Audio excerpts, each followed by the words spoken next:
함께하는 찬양을 하기 전에 말씀 나누는 시간입니다. 전주 시온성교회 담임 목사님이신 김승환 목사님 나오셔서 말씀 전하실 때 많은 은혜 받으시길 바랍니다. 김승환 목사님 나오실 때 박수 부탁드리겠습니다. 여러분 반갑습니다. 시온성교회를 담임하고 있는 김승환 목사입니다. 오늘 어너인팅과 함께하는 시온타임에 오신 모든 분들을 주님의 이름으로 환영하고 축복합니다. 이 시간 하나님께서 우리에게 놀라운 감동과 또 위로와 치유의 역사를 이 시간 현장에 놀랍도록 부어줄 줄 믿습니다. 우리 좌우에 계신 분 함께 이렇게 인사할까요? 잘 오셨습니다. 축복합니다. 이렇게 인사하겠습니다. 네, 저는 시온성교회 지난 2월에 담임 목사로 부임했습니다. 온지 지금 8개월 정도 됐어요. 아직 전주가 조금 낯설고 한참 적응해가는 과정 중에 있습니다. 많은 성도님들께서 사랑해 주시고 또 많이 밥도 사주시고 예뻐해 주셔서 아주 행복하게 적응을 잘 하고 있습니다. 전주 와서 가장 좋은 거는 일단 음식이 맛이 있다는 거예요. 항상 신방 갈 때나 모임 갈 때 얼마나 맛있게 음식을 준비해 주시는지 모릅니다. 그러나 이상하게 살은 조금 빠졌어요. 교회가 일을 많이 시켜서 그런지는 모르겠습니다만 열심히 또 맛있는 것도 사주시고 또 최선을 다해서 사역하도록 많이 돕고 있습니다. 저는 내려오기 전에는 잠실에서 부목사로 사역을 했고 서울의 장신대와 숭실대에서 기독교 윤리학으로 강의를 해왔습니다. 학교 사역을 꿈꿨는데 하나님께서 이곳 전주에 담임 목사로 불러주셨습니다. 기쁜 마음으로 내려왔습니다. 오기 전에 이 땅에 전주와 전라도에 하나님께서 어떤 선교 역사를 펼치셨을까를 정말 열심히 공부했습니다. 제가 이 지역 출신이 아니다 보니까 어떤 교회가 있고 어떤 많은 선교사들이 파송되어 왔고 복음의 역사가 어떻게 흘러왔는지 몰랐는데 점점 알면 알아갈수록 놀라운 일들이 있음을 알게 되었습니다. 이 전라도 선교는 1891년부터 출발합니다. 당시 서울에서 선교사로 활동하고 있었던 언더우드 선교사님이 안식년을 받아서 미국으로 넘어갔어요. 당시 내슈빌에서 선교대회를 하는 중에 조선 선교를 보고합니다. 이 땅에 많은 선교단이 왔으면 좋겠다. 그런 마음으로 조선 선교를 보고했어요. 그 당시 선교대회에 함께했던 윤치호 선생님도 있었고요. 일본에서 기독교를 받아들이고 조선 땅에 선교사님을 좀 보내주십시오라고 이수정이라고 하는 분이 편지를 보내기도 하였습니다. 그분의 편지가 선교대회에 펼쳐지게 되자 마치 바울에게 마케도니아 사람이 건너와서 우리를 좀 도와달라 그 환상 가운데 그 바울을 만나주신 것처럼 많은 선교사들의 마음에 감동이 찾아오게 됩니다. 그리고 당시 미국의 남장로교회에서 우리가 선교사를 파송하겠습니다. 결정을 하고 1892년에 7명의 선교사님을 조선으로 보냈어요. 우리는 그들을 향해서 7인의 선발대라고 부릅니다. 당시 언더우드 가문에서 $3,000를 헌금하였고요. 그 경비를 받아가지고 태평양을 건너 일본을 지나서 제물포와 군산을 통해 이곳 전주까지 오게 됩니다. 전주에 오기 전에 당시 그들에게 한글을 가르쳤던 정혜원이라고 하는 분이 먼저 전주에 도착을 합니다. 1893년에 지금의 완산교회 뒤쪽에 있었던 은송리에 지방칸을 마련을 했어요. 선교사님이 오기 전이었지만 이 정혜원이라는 분이 열심히 복음을 전했고 상당히 많은 사람들이 모이게 되었습니다. 당시 선교회 준비가 어떻게 되고 있나 알기 위해서 테이트 남매가 서울에서 전주를 방문했는데 그가 깜짝 놀라게 돼요. 그가 이 정혜원의 선교의 그 사역을 보고 본국에 이런 편지를 씁니다. 조선 선교 개척 사업은 상당히 희망적입니다. 우리가 이곳에 미리 보낸 사람이 지난 겨울 동안 꽤 많은 사람을 모아 가르쳤는데 우리가 와서 보니 그들이 복음에 대해 상당히 많은 것을 알고 있었습니다. 지금 우리 예배에 참석하는 사람 중이 6명인데 그들이 세례를 받겠다고 합니다. 아직은 세례를 받을 만한 자격은 없지만 성령께서 그들 가운데 역사하신다면 그들 중 적어도 3명은 가을에 제가 서울로 돌아가기 전에 세례를 받을 수 있을 것 같습니다.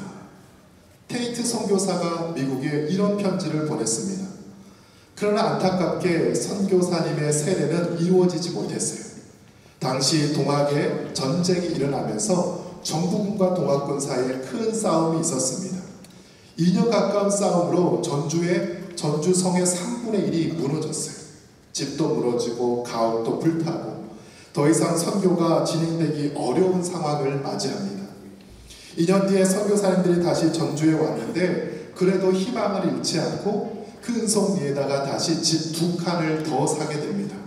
이곳에 뿌리를 내리기 위해서 열심히 복음을 전하기 시작했어요. 그리고 마침내 1897년 7월 17일에 전주에서 최초의 세례자 5명이 나타났습니다. 당시 레이놀즈 사원으로 있었던 김창구, 유씨 부인, 김씨 부인, 함씨 부인, 그리고 김씨 부인의 아들, 이렇게 5분의 세례자가 나타났어요. 그 당시 많은 여인들은 이름이 없었기에 자신의 이름이 아니라 누구의 부인으로 기록에 남아있을 뿐입니다. 이 세례에 대해서 조지 톰슨 브라운의 선교 역사를 보면 이런 내용이 있어요. 세례자 중에 하나였던 유씨 부인은 양반집 며느리였는데 그는 아들을 낳지 못해서 시댁에서 많은 고난을 당하고 있었습니다. 그러나 그녀가 외국에서 선교사가 왔다는 이야기를 듣고 테이트 양의 집에 놀러 갔다가 복음을 접하게 돼요. 한두 번 방문하던 것이 열심히 예수를 믿는 신자가 되었고 교리 성경 공부반에도 참여하게 됩니다. 남편의 반대에도 불구하고 계속해서 말씀 공부를 하였고 마침내 세례를 받게 되었어요. 그리고 놀랍게도 아들도 낳게 됩니다. 아이가 성장할 때쯤에 남편에게 부탁하여서 이 아들도 세례를 받았으면 좋겠다 간청을 합니다. 남편은 자신의 아내를 많이 때렸어요. 교회 가지 못하도록, 아들이 세례받지 못하도록 구박을 하였습니다. 그러나 유씨 부인은 내 몸은 죽여도 내 영혼은 죽일 수 없다. 제사를 거부하고 남편을 거부하며 마침내 아들에게까지 세례를 주게 됩니다. 여러분, 이것이 전주 땅에 있어서 놀라운 복음의 역사예요. 1896년에 매트 잉골드 여의사가 전주에 와서 한옥집을 하나 구입하였고 그곳에서 시약소를 차린 다음에 아픈 사람들을 치료하기 시작합니다. 첫 해에 도착해서 5개월 동안 무려 400명의 환자들을 치료했어요. 그것이 바로 지금의 예수병원의 시초입니다. 1900년 레이놀즈 선교사님이 자기 집에서 종이었던 김창국에게 말씀을 가르쳤습니다. 그것이 바로 지금 우리가 알고 있는 신흥학교의 출발이에요. 매티 데이트 선교사가 자기 집에서 유학생들을 모아서 가르쳤던 것이 바로 기존 유학교의 시작이었습니다. 이 땅에는 하나님의 선교사들을 통하여서 학교가 세워지고 병원이 세워지고 교회가 세워지는 놀라운 복음의 역사가 있었습니다. 그 7인의 선발대 7분 중에 최초의 순교자가 나왔어요. 1903년에 리니 데이비스라고 하는 여자 선교사님께서 아쉽게도 순교를 하게 되는데 그 당시까지 그녀가 전도한 사람이 무려 1800명이었습니다. 1908년에 전킨 선교사도 폐렴으로 돌아가시게 되는데 그 역시 이 땅에서 태어난 3명의 아이들을 먼저 하늘나라로 보낸 다음이었어요. 이름도 모르는 땅에 와서 복음을 전하다가 자신과 가족과 많은 사람들의 수고와 안타까운 목숨을 잃게 되는 순교가 있어서 땅이 바로 전주입니다. 하나님의 복음의 역사는 거기서 끝나지 않았습니다. 테이트 선교사님은 무려 1,000명 가까운 분에게 세례를 주었고 75개의 교회를 개척하였습니다. 마르덕 선교사님은 말을 타고 다니면서 전도하는 것으로 유명했고 완주와 인근의 많은 전라북도 지역에 복음을 전하여서 교회를 개척했어요. 더 나아가서 레이놀즈 선교사님은 서문교에서 담임 목회를 하는 중에 성경 번역을 시작합니다. 여러분, 우리 한글로 구약 성경이 번역된 곳이 어딘지 아십니까? 바로 전주입니다. 그분이 1910년 4월에 전주에서 서울로 하나의 전보를 보냅니다. 어떤 내용이냐? 번역 다 되었습니다. 당시 서울에서 사역하고 있었던 바로 밀러 총무에게 그가 열심히 번역했던 구약 성경이 마침내 완성되었음을 알렸어요. 그리고 1911년 우리나라에서는 인쇄술이 부족했기에 일본으로 그 원고를 보낸 다음에 3만 권의 구약 성경을 찍어냈습니다. 놀라운 일이 일어났어요. 여러분, 이 땅은 하나님의 복음의 역사가 넘쳐나도록 우리 가운데 가득 채워진 땅인 줄 믿습니다.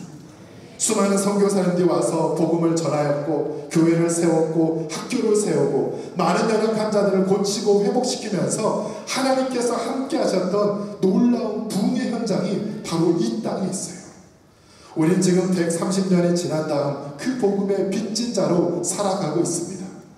단지 외국에서 오신 분들만 선교사역에 힘썼던 것은 아니에요. 평양신학교를 마치고 이 땅에 와서 아이들을 가르쳤던 방해인 여자 선생님이 있습니다. 그분의 별명은 거리의 성자예요. 전주에 있었던 많은 거린들, 고아들, 그 아이들을 위해서 모금을 한 다음에 최초의 고아원을 설립하였습니다. 결혼도 하지 않은 몸으로 아이들을 돌보았고 안타깝게 몸이 쇠약해져서 그 역시 순교하고 말았습니다. 이 거드리로 잘 알려져 있는 전도자는 많은 사람들에게 복음을 전했는데 특히 거린들에게, 이 땅의 거지들에게 복음을 전했어요. 그분이 돌아가셨을 때 장례식에 찾아왔던 거지들이 무려 4,000명이었습니다. 그 조문 행렬이 1km가 넘었어요. 복음을 듣지 못했던 많은 사람들 한 명 한 명에게 예수 그리스도의 생명을 전하였고 그 놀라운 역사가 바로 이곳에 있는 우리에게까지 전달된 것입니다. 그렇다면 이 자리에 앉아있는 우리가 무엇을 해야 될까요? 여러분, 그 선교의 역사는, 복음의 역사는 과거에 끝난 것이 아닙니다. 오늘 우리에게도 계속 이어지고 있는 줄 믿습니다. 하나님 우리를 이곳에 부르셨고 함께 예배하게 하시고 함께 기도하게 하시고 그 놀라운 복음을 이 시대에도 다시 우리를 통하여서 전파하게 하시기를 원합니다. 제가 준비했던 말씀은 예레미야 29장 7절인데 제가 읽겠습니다. 너희는 내가 사로잡혀 가게 한 그 성읍의 평안을 구하고 그를 위하여 여호와께 기도하라. 이는 그 성읍이 평안함으로 너희도 평안할 것입니다. 우리 하나님은 예레미야 선지자에게 너희가 나라가 멸망하여서 바벨론으로 끌려갔지만 너희가 사로잡혀간 그 땅을 위해서, 그 성을 위해서, 그 도시를 위해서 기도하라고 말씀하셨어요. 비록 내가 원치 않은 곳에 머물러 있다 할지라도 하나님은 그 땅을 복음으로 변화시킬 줄 믿습니다. 그 도시와 마을과 사람들을 만나주시고 하나님의 놀라운 역사를 펼쳐줄 때 마음이 상한 자가 회복될 것이고 억눌린 자가 자유케 될 것이고 찢긴 자들이 다시 일어서는 놀라운 역사를 주님께서 일으켜 주실 것입니다. 여러분, 우리는 이 도시의 사명자로 부름받은 사람이에요. 복음으로 우리는 이 땅을 변화시킬 하나님의 사람들입니다. 과거 신앙의 선배들이 130년 전에 이 땅에 심겨졌던 놀라운 하나님의 부흥의 역사가 다시 이 시대에도 재현될 줄 믿습니다. 우리는 이 땅을 위해서 기도해야 합니다. 도시의 문화를 바꾸고 영성을 변화시키고 욕망으로 살아가는 사람들의 삶과 가치관과 문화를 변화시켜서 이 땅에 하나님의 나라, 하나님의 도시, 하나님의 거룩한 역사가 회복될 때 우리를 통하여서 놀라운 주의 나라가 회복될 줄 믿습니다. 이 밤에 오신 모든 분들을 다시 주의 이름으로 환영하고 이 시대에 함께 기도하며 주의 입술을, 주님 앞에 우리 입술을 고백하며 나아갈 때 우리를 통하여서 하나님의 복음의 역사가 이 도시를 가득 채우고 넘치게 될 줄 믿습니다. 기도하겠습니다.